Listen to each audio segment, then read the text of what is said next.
Muy buenos días a todos y todas.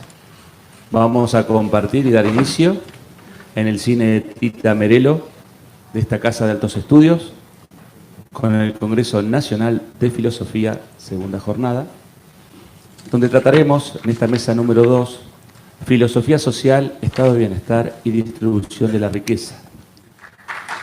Ahora sí, comenzará su disertación el presentador internacional Gerardo Fernández de Noroña, político y sociólogo mexicano, antiguo miembro y fundador del Partido de la Revolución Democrática. Muchas gracias, muy buenos días.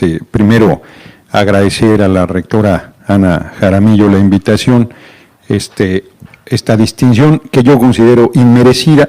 Quiero agradecerle a mi hermanito Fernando Buenabad también su participación para que yo estuviera aquí presente con ustedes. Yo soy un político mexicano, soy un luchador social y un político.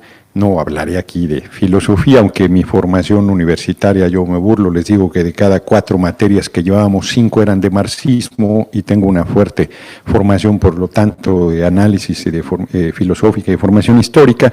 Pero quiero hacer una referencia en un libro que además accidentalmente compré recientemente sobre Chomsky, sobre el anarquismo, donde él, citando a Schelling, dice que el principio y fin de toda filosofía es la libertad. Y establece además que el yo humano, su esencia es la libertad, y la suprema dignidad de ésta consiste precisamente en aportar todo por la libertad humana. Me parece que es un buen punto de partida plantear el tema de la libertad, más que el estado de bienestar y los satisfactores económicos. Claro, no puede haber libertad sin resolver la parte económica. Evidentemente se piensa diferente una vez que uno tiene resuelto lo fundamental, y para que haya libertad tenemos que lograr también una condición mínima de que nadie sufra por carencias económicas. En México, la Revolución de 1910 generó una transformación muy importante y estableció un estado de bienestar y una serie de derechos importantes de acceso a educación, a salud, a vivienda, a derechos laborales, a una mejoría sustantiva de las condiciones de vida, que una vez que fue avanzando el régimen de la Revolución se torció y se estableció en la década de los 80 lo que hoy se conoce como neoliberalismo, un capitalismo feroz y rapaz que liquidó absolutamente todos los derechos y garantías, y que aquí yo haría un primer paréntesis, porque en mis diversas participaciones, mucha gente me decía, pero ¿qué pasa en México? ¿Cómo es posible que estén viviendo ese atraso bárbaro y que el pueblo no reaccione? No, nosotros reaccionamos desde hace mucho tiempo. De hecho, en 1988, que es el punto de quiebre, yo creo que los regímenes neoliberales empezaron en México en 1982, pero en 88 con Carlos Salinas de Gortari fue en realidad la ofensiva más feroz inicial del neoliberalismo, desmantelando toda la planta productiva del campo y la ciudad, rematando todo el patrimonio nacional. En México han vendido puertos, aeropuertos, carreteras, playas, minerales, agua, petróleo, telecomunicaciones, banca, todo, hasta el aire se produce con electricidad con el aire, y hay zonas de viento muy fuerte en México que han sido entregadas a las transnacionales extranjeras del ramo correspondiente. Y en 1988, que empieza esa ofensiva feroz, el pueblo de México optó electoralmente por una posición política nacionalista patriota que encabezaba el entonces candidato a la presidencia, Cuauhtémoc Cárdenas Solórzano. Vivimos un fraude electoral muy fuerte en 1988 y la impuso este gobierno neoliberal que terminó en 1994 con un número muy grande de muertos en México por luchar simplemente por el respeto al voto, y que culminó económicamente con la instalación del Tratado de Libre Comercio, que sus propagandistas dicen que nos ha sido muy benéfico, pero que es absolutamente falso, porque esta fue la piedra de toque para anclar de manera dependiente nuestra economía a la economía estadounidense. El 90% del comercio de México es con Estados Unidos, y que desarticuló la planta productiva del campo y la ciudad, a tal grado que en la actualidad, por poner algunos ejemplos puntuales, el maíz es la base de nuestra alimentación, 60% del maíz que consumimos se importa de los Estados Unidos y 90% de la gasolina que consumimos, siendo un país petrolero, la importamos de Estados Unidos. Llegamos al absurdo al inicio de este gobierno, no por decisiones nuestras, sino por toda la inercia, de que inclusive siendo un país petrolero, empezamos a importar crudo de los Estados Unidos, el colmo del absurdo. Entonces, nuestra dependencia con Estados Unidos se fortaleció a raíz de todas estas políticas económicas neoliberales en 1988, que tuvo un primer ajuste muy fuerte en 94 con el Tratado de Libre Comercio. Nosotros fuimos viviendo entonces todo lo que este proceso económico implica, la liquidación de los derechos de los trabajadores y trabajadoras. En México se ha hecho legal lo que se le llama la tercerización. En México se conoce por el anglicismo de outsourcing. Yo, a los que no saben inglés, yo incluido, les digo que outsourcing quiere decir te vamos a joder, porque se trata que la gente no tenga aguinaldo, no tenga pensión, no tenga jubilación, no tenga vacaciones, no tenga permanencia en el empleo, no tenga derecho absolutamente a nada, a nada. Pues es vigente todavía, o sea, el outsourcing sigue siendo legal a este momento en México. Nosotros en la Cámara tenemos el compromiso de que antes de que termine el periodo de abril hagamos una reforma laboral que regrese a mediados del siglo XX a restablecer los derechos de los trabajadores. O sea, nuestro avance es volver la vista atrás a lo que eran garantías fundamentales del Estado surgido de la Revolución Mexicana. Entonces, ha sido una ofensiva feroz. Hace más de 30 años que no se construye vivienda para los trabajadores en nuestro país. Se fueron haciendo créditos bancarios, cada vez más los créditos para vivienda de los trabajadores. Se privatizaron las carteras vencidas de los organismos que supuestamente era para trabajadores del país. Se fueron ahogando las instituciones de seguridad social.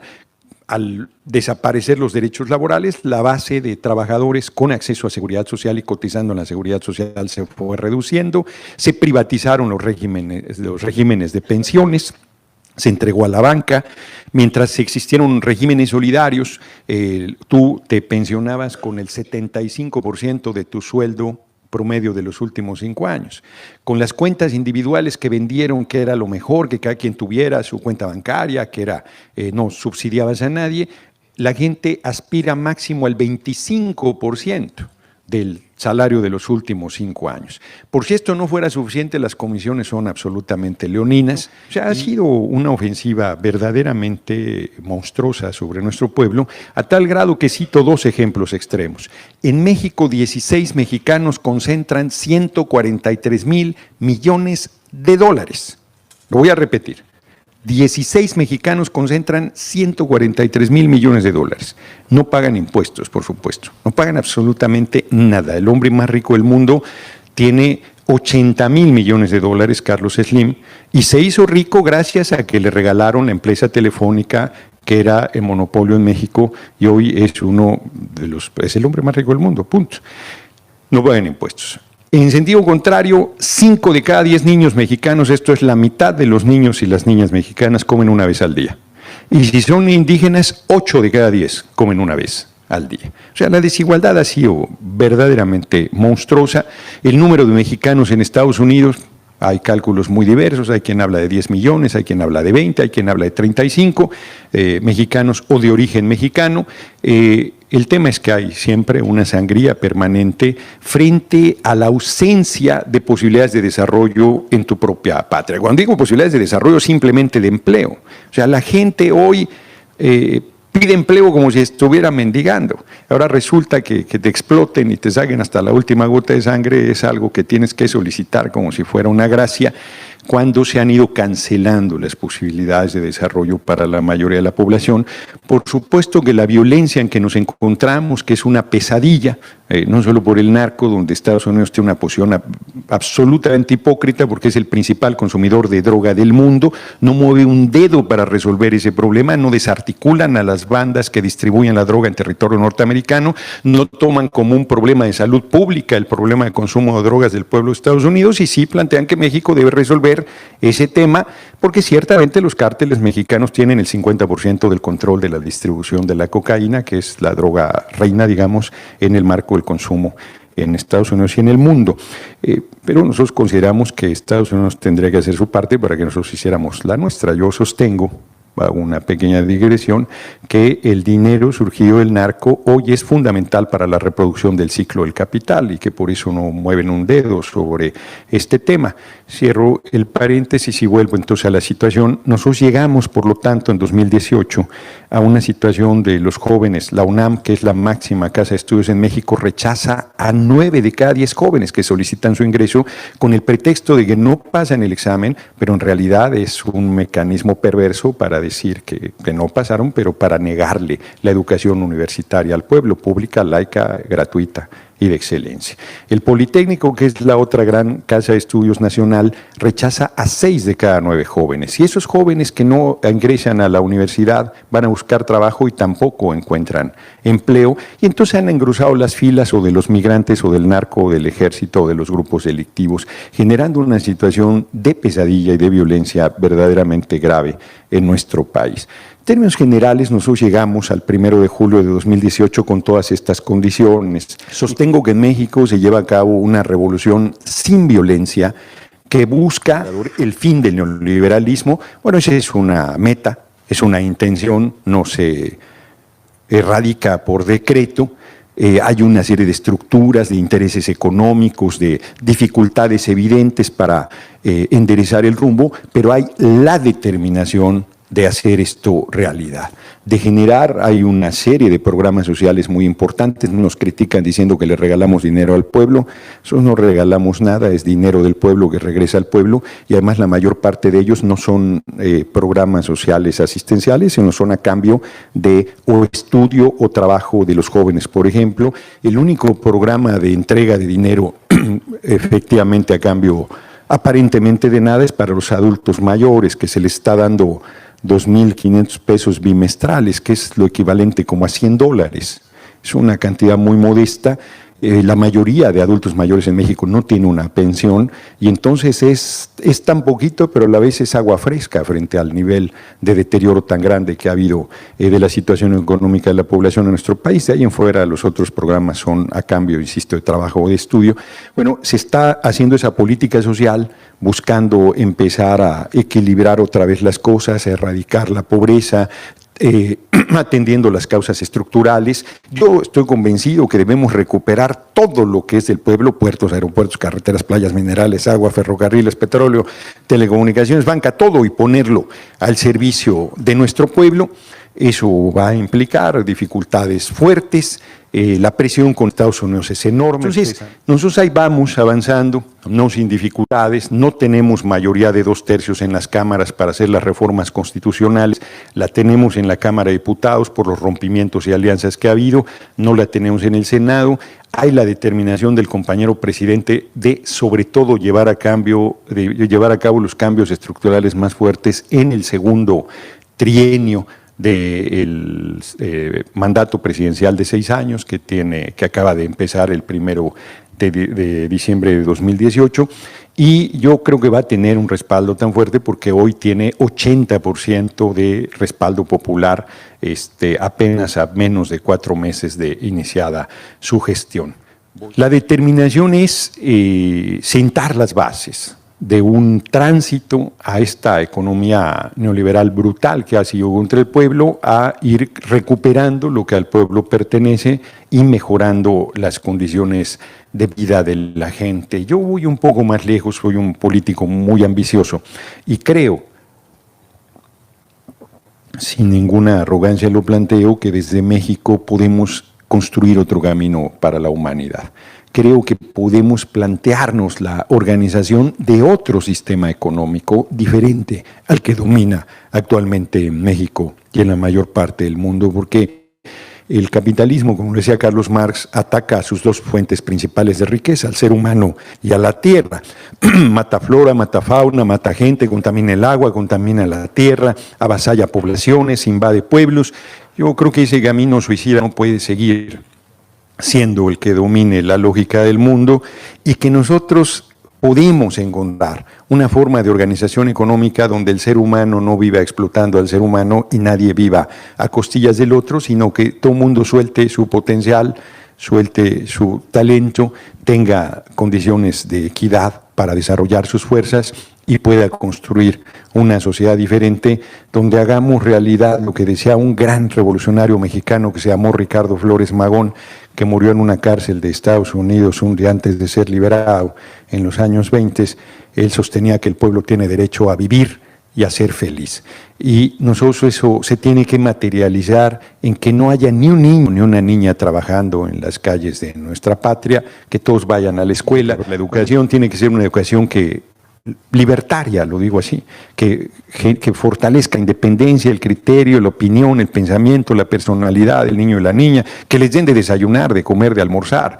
En las escuelas públicas, pues si tienen hambre, pues no les entra la O por los redondos. O sea, que ningún joven sea rechazado de las universidades públicas, que todo mundo tenga un techo. Es lo que tenemos que lograr, mínimo, la base mínima para que todo el mundo pueda desarrollar sus potenciales. Y cierro. La expectativa sobre nuestro gobierno es enorme. Y la expectativa, digo yo sin exagerar, de los pueblos del mundo sobre lo que hará nuestro pueblo en pleno siglo XXI también es muy grande. No vamos a defraudar esas expectativas porque estamos convencidos de la importancia del proceso de transformación que estamos realizando, estamos convencidos de la necesidad y la obligación que tenemos de servir al pueblo con toda firmeza. Y cierro con una anécdota. El 1 de diciembre, que el compañero presidente fue a tomar protesta al Congreso, nos contó una anécdota que iba hacia la Cámara y lo alcanzó un joven en bicicleta y le dijo: usted no tiene derecho de fallar. Y el compañero presidente en su discurso dijo: ese joven tiene razón, yo no tengo derecho de fallar. Qué fuerte compromiso para un ser humano en un país de 120 millones de habitantes, porque es una expectativa enorme, pero cierra la tuerca en el acto que tiene en el Zócalo por la tarde, multitudinario, sin exagerar, millones de personas en la plancha del Zócalo y sus alrededores, y en un momento de su discurso el compañero presidente dice, refiriéndose al pueblo: sin ustedes soy nada o casi nada, no me abandonen porque la oligarquía me haría pedazos sin su participación. Es así, la fuerza del pueblo es lo fundamental, es lo más importante que existe, y sin la fuerza del pueblo no hay nada. No hay absolutamente nada. Yo me atrevería, con respeto y con cariño, a decirles que retomen nuestra experiencia en el proceso electoral venidero. Para nosotros la unidad fue muy importante. Nosotros hicimos la unidad, primero ciertamente de la izquierda, y luego de muchas fuerzas. O sea, nuestra revolución, como toda revolución, yo antes pensaba ingenuamente que en una revolución solo había gente de izquierda, y no, la revolución va desde la derecha hasta la izquierda, todo el abanico ahí se representa, luego hay una disputa por el rumbo que la revolución deba tomar. México no es la excepción, pero sí hizo una muy amplia coalición, una unidad muy fuerte, sin sectarismos, no exenta de dificultades, no exenta de que hay algunos que dan dos maromas y caen de pie en espectros a los que no habían pertenecido, pero nos parece que la necesidad de liberar a nuestros pueblos de estos gobiernos canallas, de estos gobiernos vendepatrias, de estos gobiernos miserables, de estos gobiernos pues incalificables como ha sido el Macri, que ha sido una verdadera pesadilla para el pueblo argentino, pues tienen que ser removidos con la altura de miras de los dirigentes políticos de cada pueblo, que dejen de ver sus intereses legítimos y se planteen la transformación con las alianzas y la suma de fuerzas necesarias para articular el poderoso movimiento del pueblo. Yo termino volviendo a agradecer, de verdad me siento muy honrado de que me hayan invitado a platicar aquí con ustedes, agradecer muchísimo el interés de la asistencia a esta plática.